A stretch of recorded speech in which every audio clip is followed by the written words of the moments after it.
So the title of our presentation is Creating a Quest for Immersive Learning. So as you can see, the context is key here. I set it in a medieval village. Let's go ahead and get started. Just to kind of introduce the idea of the quest, it was selected as a presentation at the Virtual World's Best Practices in Education. So quests have kind of become a thing. When you want people to come and you want students to learn and you want to achieve a goal, a quest is a way to kind of gamify the learning process, to get people almost, not involuntarily, but certainly not extrinsically motivated, more towards intrinsic motivation. So this is kind of the opening context for it. I would tend to stand by this sign, which I've recreated here to show you the way I laid it out. The idea was to attract people with, do you like to hunt for treasure and secrets? Click on the genie lamp to start the quest. Solve the riddles, collect treasures. And then you can see the text floating over the genie lamp. Touch me to start the quest to get free medieval clothes. So originally I was thinking, how could I get people to wear the right outfits for the medieval context? So I decided I would give away prizes, clothes, swords, various outfits. And then I thought, well, I could make a series of challenges. So I ended up creating 10 challenges to get my students to, one, become familiar with the island, with the full region, Lingnan Drama Island.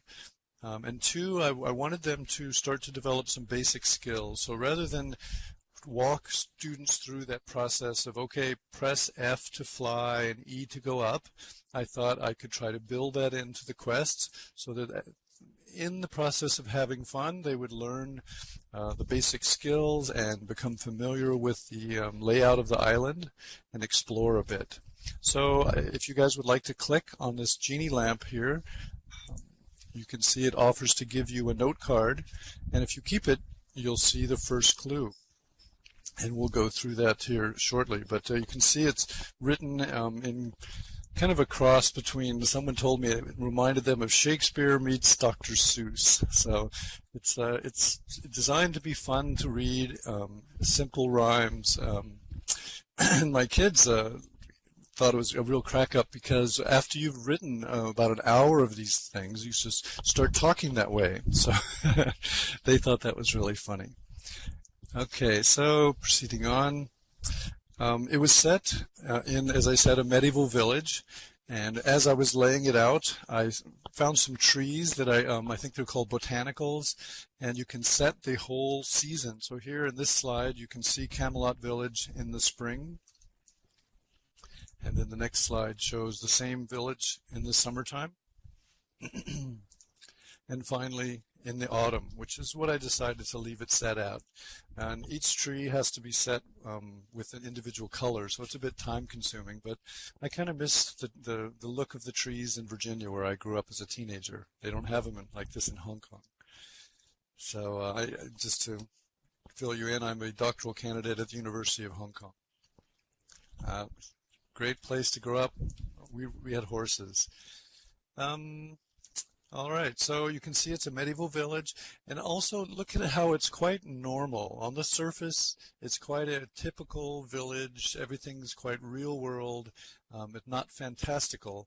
But then when I started doing the quest, I thought it'd be fun to build in some elements of surprise and mystery. So the castle, as you see at the end of the road there, has a bunch of secret doors already built in when it's delivered, and I built some more and created some tunnels and tried to make it kind of a fantastical experience. Once you drop into the underworld, surprising things happen.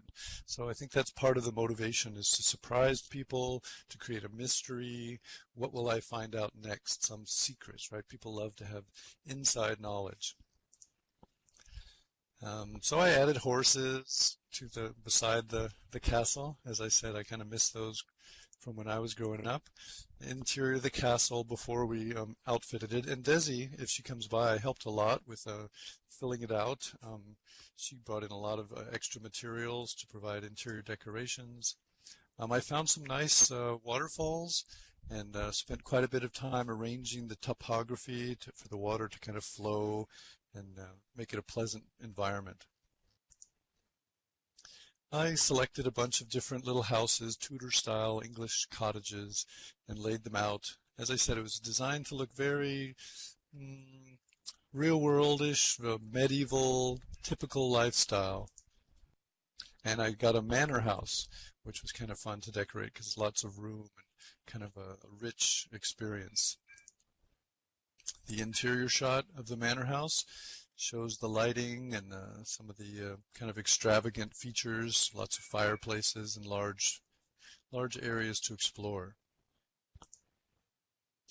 This next slide shows the Seahorse Pub, where I started to really put some effort into arranging an environment where people would want to socialize and hang out. There's food on the table, there's a pub of ale that you can get. The fire's always burning, you know, it's the kind of place people, particularly the English, seem to really enjoy the pub life.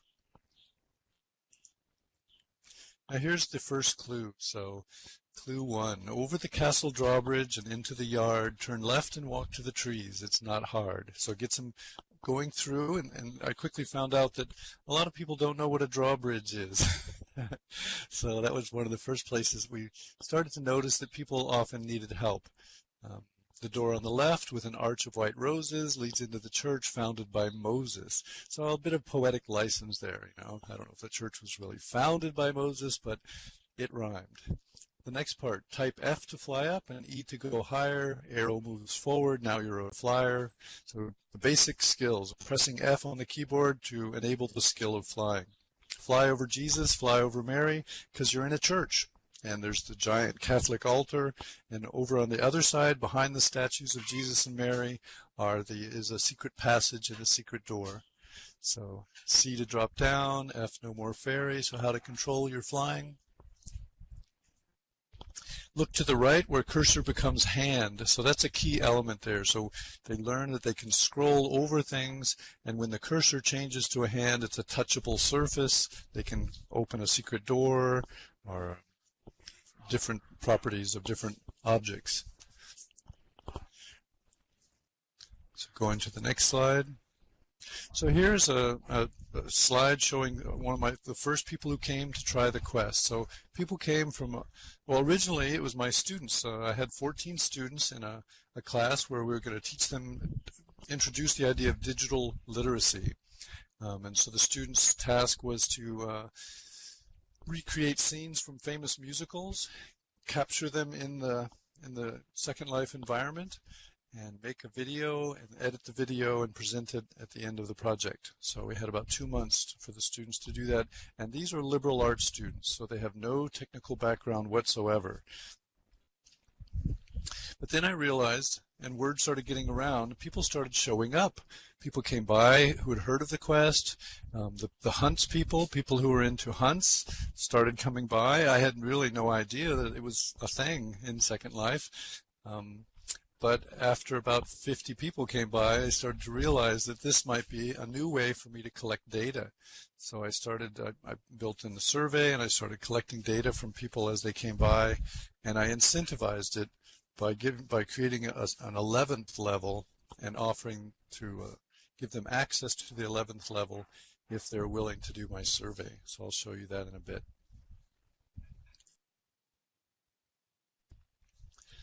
So here you see the church, the interior of the church, and someone's pondering how they're going to fly up over Jesus and Mary. And almost everything in the quest was found on the marketplace. So rather than recreate the wheel, I just sort of browsed around looking for things, and if I found something really nice, that I added it in. That was not a matter of me creating everything, but finding the appropriate things and working with the materials I had available. As you know, the marketplace, you can get some really cool stuff at very reasonable prices. So I found this nice Catholic church context for probably $2 American or something like that. This shows where the questers have dropped underneath the Seahorse Pub. There's a trap door behind the bar, and they have fallen into this kind of scary environment. The water's up to past their knees, and there's a pirate skeleton there, And when they step close to the coffin opens up and the skeleton sits up and starts laughing. It's a bit of comedy and a bit of a eerie thing. Some people actually feel a little claustrophobic down there in the water. And also I introduced the idea of magic doors, and you can see a treasure chest there. So you click to open the treasure chest. There's a piece of an outfit for males and a piece of outfit for females. And then the magic doors are a way to teleport people to different locations, to drop them into another environment to figure out. And I thought that might be kind of keep the suspense going. So rather than just walk from place to place, now they're popping into who knows where. So, I added the horses, and I encourage people to ride around on the horses. When I was around, I would often interact with people on the quest, socialize with them, and that element of the social construction of knowledge is one of the things I study in my research. Does it really make the experience more engaging to have someone to talk to? And generally people agree with that. It's more fun to learn when you learn in a group. Now this is the interior of a giant underground spider.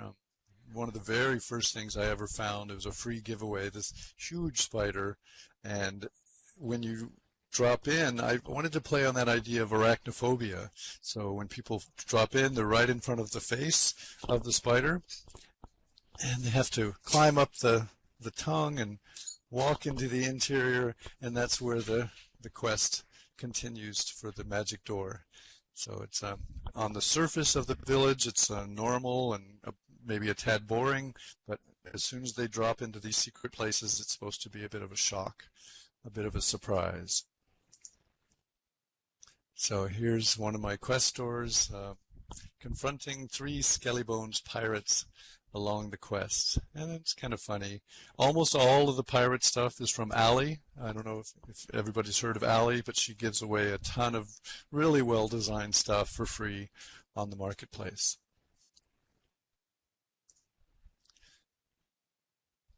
Flying to follow the clue. So this is an area where I would give clues that they had to fly forward and then drop down. So the idea is learning to control flying, not flying haphazardly, but flying with a purpose. And on this particular clue, they need to walk upstream. And then I started to realize how many people don't know upstream from downstream. It's just, I guess, if you live in a city, you never really are exposed to these terms of walking up the way where the water's coming from versus following where it's going to. So it's kind of a bit of a cultural thing to find out what people are familiar with, what terms. And frankly, a lot of the words I threw in were a bit obscure, just to kind of challenge the students. Their English is a second language for them. And when I would get people from France or from Russia, they would have a heck of a time trying to figure out what some of these odd, little used English words mean. Down into the volcano. So again, trying to explore the fear of fire and death, and asking people to drop in. And people, you can see that when they're really immersed in a virtual environment, you start to believe or at least react to potential or perceived danger. So in my guess, I think if we hooked people up to a electrocardiogram, that you would see their heart rates go up, a lot of them, as they drop into a seemingly dangerous situation like the boiling lava of a volcano. But I thought it'd be fun to explore and lead people into these shocking places. Here at the end of the quest, so they've completed the 10 challenges, and they appear up in a skybox, and it shows some pictures of these underwater scenes, and it says, I hope you enjoyed the quest. I'd love to hear what you think about the virtual world. Click this sign to take my survey, and I'll give you the access link to the 11th clue bonus level, the shipwreck world of the zombie pirates. And actually, some people weren't too happy about the word zombie. I found that had a lot of people who react against that. So I found a bit of maybe people are overexposed to zombies. And here's a shot from the 11th level, which is all set underwater, and my kids helped me design it. It was a fun place with a whale fighting a giant squid and the pirate ship with all the skelly bones ready to fire their weapons. And it was just a fun place, and that's the bonus level. And that's how I incentivize people to take my survey. This slide shows the TAC framework, where you have people who have content knowledge and pedagogical knowledge and technological knowledge. And the idea is to mix the three together to achieve goals that require elements of all three. So let's say you're trying to communicate content such as the skills for interfacing with Second Life. And the pedagogical knowledge will be, how do I make this interesting? How do I make this exciting? How do I communicate this content in a way which the students will be able to easily digest? So, bite-sized chunks. And then the technical knowledge, how to set up a quest, how to shop on the marketplace, how to bring things in, how to make a note card giver, right? So when you click on the lamp, it actually gives you a note card. How do you set up the little treasure chests with these materials inside so that it gives you those things? And that was a learning curve for me. I hadn't implemented a lot of those things before. So as I was telling Marie earlier, it was a bit of an evolving process for me. I didn't set out with all of my goals really in mind. It just kind of developed as I looked at what needed to be done and then thought about how could I do it, and then what's available, what does this environment support. Luckily, I had some funds from a research project, so I could build out the world for that that course that I was supporting at Lingnan University here in Hong Kong. So quest design, I thought about the Montessori perspective. So to paraphrase Maria, educating using a quest is not something the teacher does. Learning on a quest is a natural process which develops spontaneously in the questor. So the teacher doesn't directly tell the students what to do. They're not standing or sitting in a classroom and looking at the teacher and the teacher talking. It's more about giving the students a series of challenges. Discovery learning is a good phrase, which kind of encapsulates that idea, where the students are more intrinsically motivated to pursue the goals the teacher has in mind, hopefully achieve the learning outcomes that are intended. So finally, learning is not acquired by listening to words, but by virtue of experiences in which the questor acts on their environment. So this is the Montessori perspective on learning. A lot of you are familiar with the idea of elementary schools where the students have a lot of hands-on time with materials and musical instruments and dancing, and that's the idea of letting children explore their environment instead of dictating to them with them sitting passively. So the quest is designed to be active learning and very much student-centered. And for my last slide, before Val takes over, I was trying to describe what it is to build a quest and how you achieve the motivation to gamify a process. And I thought about the Z factor. So if the intended learning outcomes of a quest can be represented on an XY plane like a flat chessboard, I want them to learn this, I want them to be able to get better in these ways. Then building in the fun factor of a quest would be on the Z axis. So you have to think, how can I get the students to where I want them to go, but in a fun way? And the challenge is to make fun kind of built into the environment, so magic doors and clues and secrets and getting rewards in the way of in the form of clothing or jewelry, swords, a pistol that comes with the gesture of pointing it, an old blunderbuss pistol, things like that. So I'll turn it over to Val, and I'll be happy to answer any questions you have at the end of the presentation. Great. I'm sure we'll have some more questions and want to talk some more with Brant in just a bit. My portion, I want to talk a little bit about how we collaborated together across distance. But first, I'm glad that Brant reminded me this evening to put on my historical attire. I dressed as the Lady of Shalott, which is actually a poem by Sir Alfred Lord Tennyson. And just having a role that you're playing helps set the historical tone of the quest. So I'm glad that he offers, the free medieval clothes for those participants that might not have something. But I came in as a particular historical character based on literature.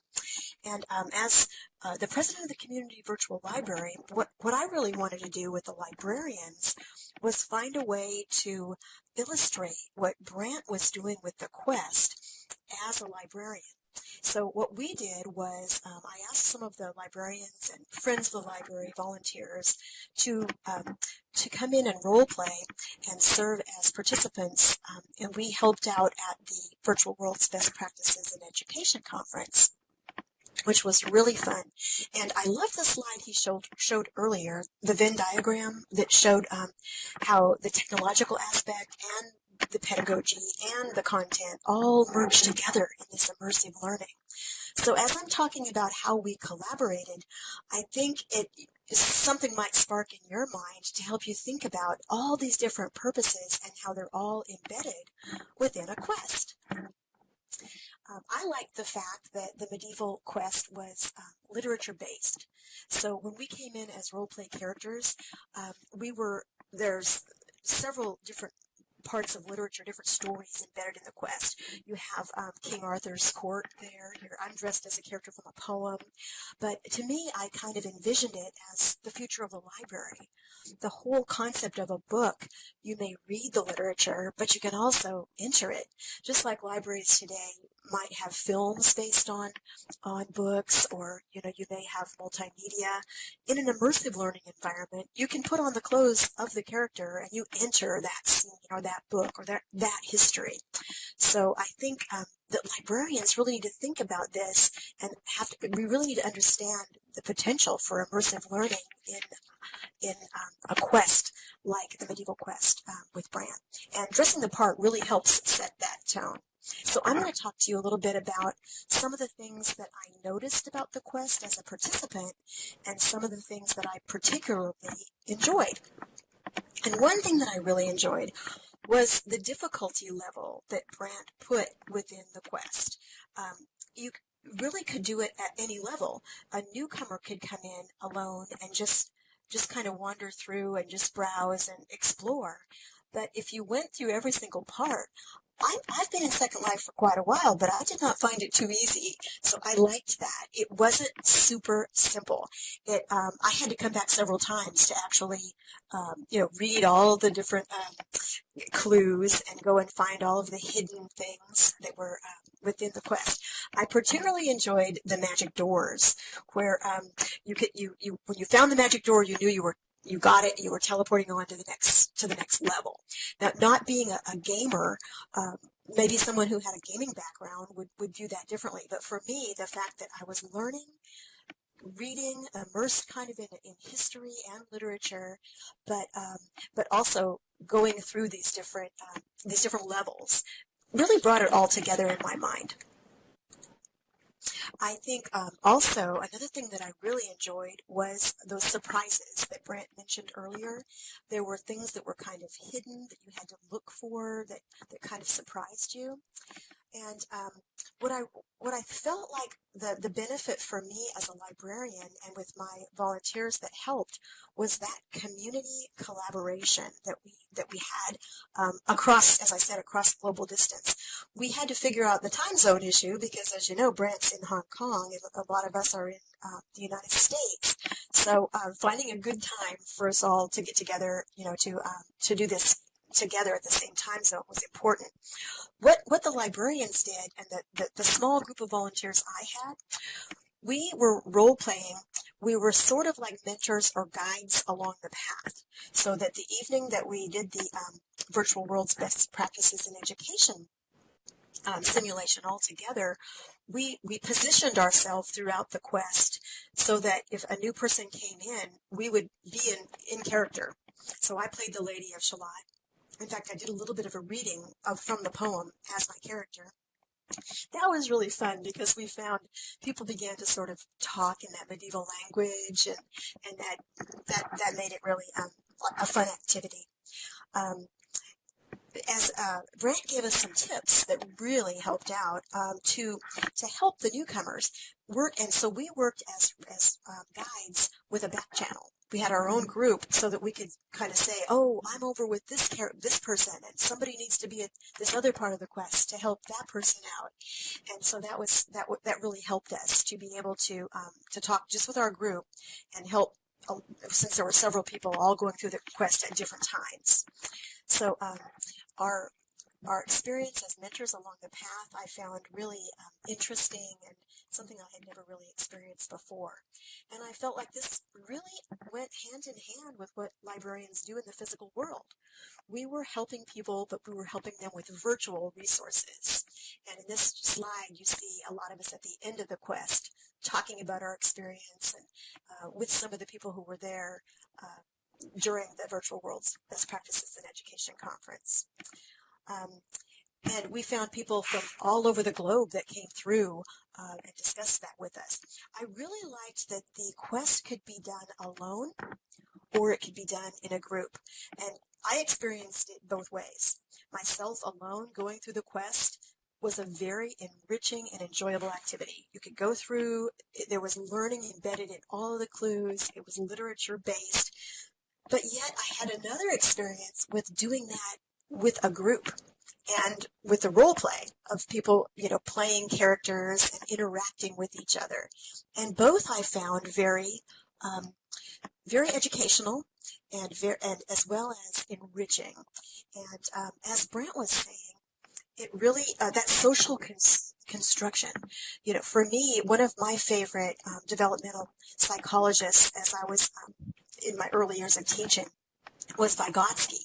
And, Vygotsky is the child development psychologist who says that we learn in collision with each other, constructing our knowledge together. We don't just learn all by ourselves, but we challenge each other with our ideas. And he's the one who has the zone of proximal development, where you have someone that's just learning something, and somebody else knows a whole lot more, and you sort of scaffold the learning. Whether it's with a teacher or with another student that knows a lot more, or with a guide. And that's exactly what was going on with the quest. It was totally the zone of proximal development. You had people with different skill levels all helping each other in different ways within a virtual world, which I think has a lot of potential for the future. So that's some of the things that I felt were really important.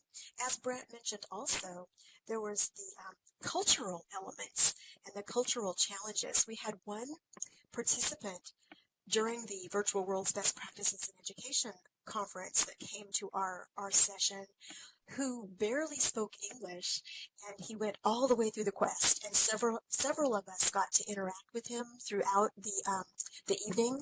And then in this slide, he sort of looks like he's wearing a spacesuit there, and at the end he came and talked with all of us about what he had learned. He's a teacher, and it was just really interesting to have different cultures, different countries all acting and learning together in the quest built here by Brant. So there's so many different things going on at the same time that we can talk about here that it's really quite amazing. But for me, I felt like it really went hand in hand with what librarians can offer in virtual worlds. So that was really exciting. So I'm gonna hand it back to Brant and see if there's some other things you have questions for us. As I said, my role was organizing some librarians to help as role guides, as role players and guides or mentors along the path. But that was my main contribution to the quest. I feel like it's just a great example for anyone who's looking for examples of what you can do in a virtual world to embed just high quality learning. So, any questions?